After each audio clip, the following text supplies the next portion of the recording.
Good morning students. आज मैं आपको थॉमसन मॉडल के बारे में बताऊंगी। थॉमसन मॉडल क्या होता है, इसमें पूरे इसके दूसरे नाम है वाटरमेलन मॉडल और Christmas pudding model. Watermelon model means जैसे वाटरमेलन में रेड कलर का पल्प पाया जाता है, वैसे ही पॉजिटिव चार्ज जो होता है एटम का वो पूरे सर्कल में स्प्रेड होता है। पॉजिटिव चार्ज का एक सर्कल पाया जाता है जिसमें कि नेगेटिव चार्ज एम्बेडेड होते हैं। तो इलेक्ट्रॉन को कंपेयर किया गया है सीड से, और जो पॉजिटिव चार्ज है एटम का उसको कंपेयर किया गया पूरे स्फीयर से। नेक्स्ट इसका नाम है Christmas pudding model. Christmas pudding model means जैसे कि आपका केक होता है तो पूरे केक को as a positive charge consider किया गया है, और जो उसमें ड्राई फ्रूट्स वगैरह नट्स वगैरह होते हैं उसको इलेक्ट्रॉन से कंपेयर किया गया है। तो सबसे पहले थॉमसन ने ही एटम को डिस्क्राइब करने के लिए अपना मॉडल दिया था। इनका पूरा नाम जे थॉमसन है। इनके दो मेन कंक्लूजन निकले थे। पहला कंक्लूजन ये था कि एटम न्यूट्रल होता है। एटम न्यूट्रल होता है मीन्स जितने पॉजिटिव चार्ज होते हैं सेम क्वांटिटी में नेगेटिव चार्ज भी पाए जाते हैं, और प्लस माइनस मिलकर एक दूसरे को न्यूट्रलाइज कर देते हैं। सेकंड इनका मेन कंक्लूजन ये था कि एटम के अंदर एक पॉजिटिव चार्ज का स्फीयर होता है और जिसमें नेगेटिव चार्ज एम्बेडेड होते हैं। तो थॉमसन मॉडल के बारे में बहुत शॉर्ट में आपके सिलेबस में है, और इनके दो मेन कंक्लूजन थे। नेक्स्ट हमारा टॉपिक है Rutherford model of an atom. Rutherford scientist ने बहुत अच्छा काम किया। इन्होंने गोल्ड की फॉयल सेलेक्ट की थी। Why he selected the gold foil? Because gold foil form a very thin layer of atoms. आपने सिल्वर की फॉयल देखी होगी जो मिठाई की दुकानों में मिठाइयों में यूज होती है, एल्युमिनियम की फॉयल देखी होगी, लेकिन गोल्ड की फॉयल सिल्वर फॉयल के भी कंपेयर में बहुत पतली सी ड्रॉ की जा सकती है।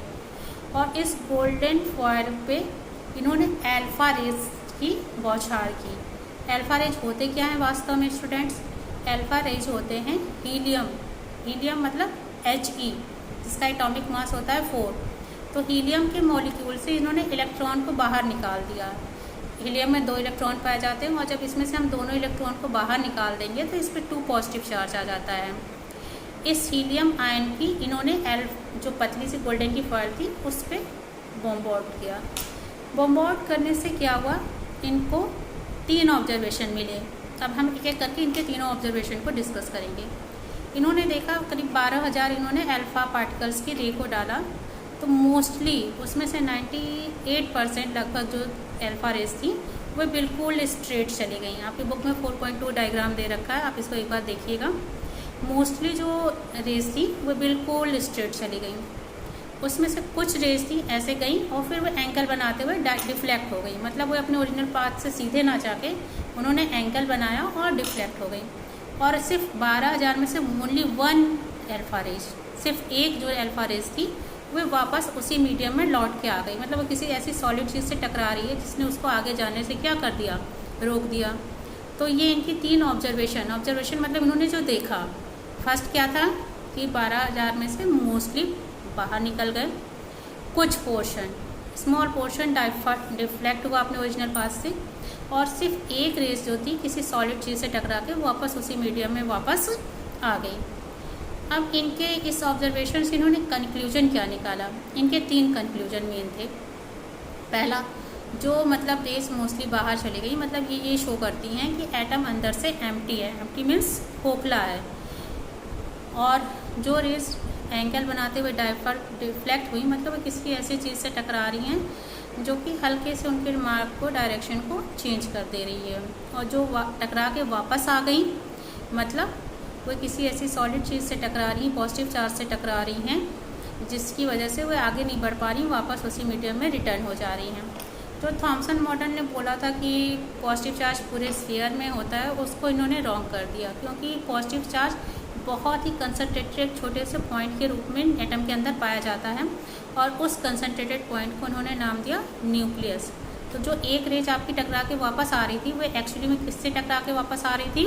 न्यूक्लियस से टकरा के वो वापस उसी मीडियम में रिटर्न हो रही थी। जो सीधी निकल गई वो ये बताती हैं कि जो एटम है वो मोस्टली अंदर से एम्प्टी है, उसमें खाली स्पेस है, और जो अपने रास्ते से थोड़ा सा एंगल बनाते हुए डिफ्लेक्ट हो गई, मतलब वो इलेक्ट्रॉन से टकरा रही हैं और इलेक्ट्रॉन का मास प्रोटॉन के मास में बहुत कम होता है, तो वो बहुत ज़्यादा डिफ्लेक्शन नहीं शो करता, थोड़ा सा डिफ्लेक्शन शो करता है, जिससे कि वो थोड़ा सा डिफ्लेक्ट होते हुए बाहर निकल गई।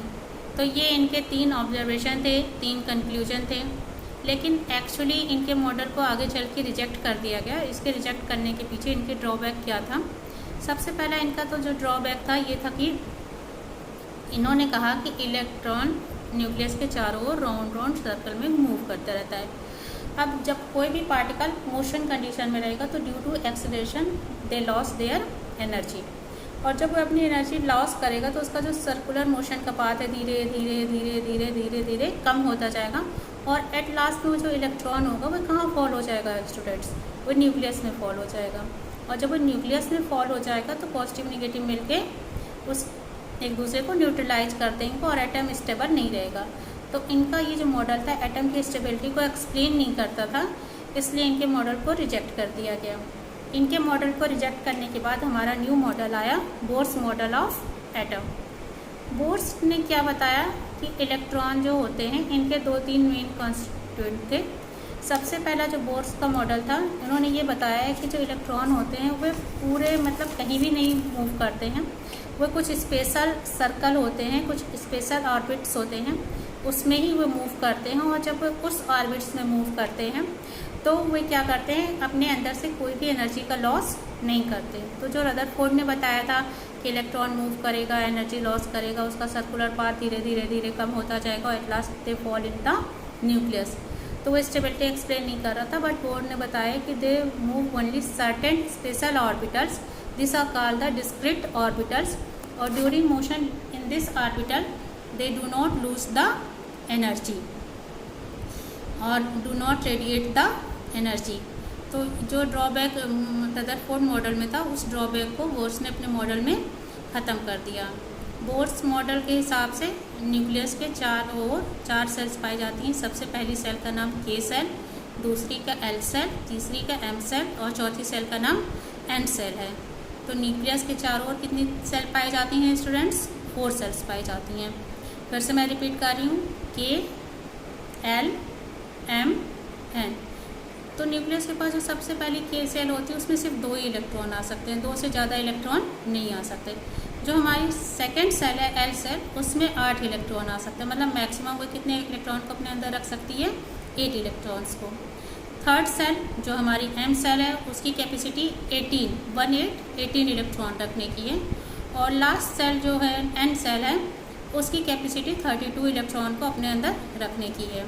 तो ये इलेक्ट्रॉन को अपने अंदर रखने की हर सेल की कैपेसिटी अलग अलग होती है। फिर से मैं एक बार रिपीट कर रही हूँ, according to Bohr's model, nucleus decide in the centre of the atom, there are 4 discrete orbitals K L M and N. K की कैपेसिटी 2, एल की कैपेसिटी 8, एन की कैपेसिटी 18 एंड एन की कैपेसिटी 32 होती है। तो आज मैंने आपको 3 मॉडल बताने की कोशिश की। सबसे पहले मैंने थॉमसन मॉडल को एक्सप्लेन किया, नेक्स्ट मैंने रदरफोर्ड मॉडल को एक्सप्लेन किया, और नेक्स्ट मैंने बोर्स मॉडल को एक्सप्लेन किया। आप इसको एक बार देखिएगा, और देखने के बाद आपकी जो भी कन्फ्यूजन होगी मुझे व्हाट्सएप नंबर पे मैसेज करके आप मुझे पूछ सकते हैं। Have a nice day.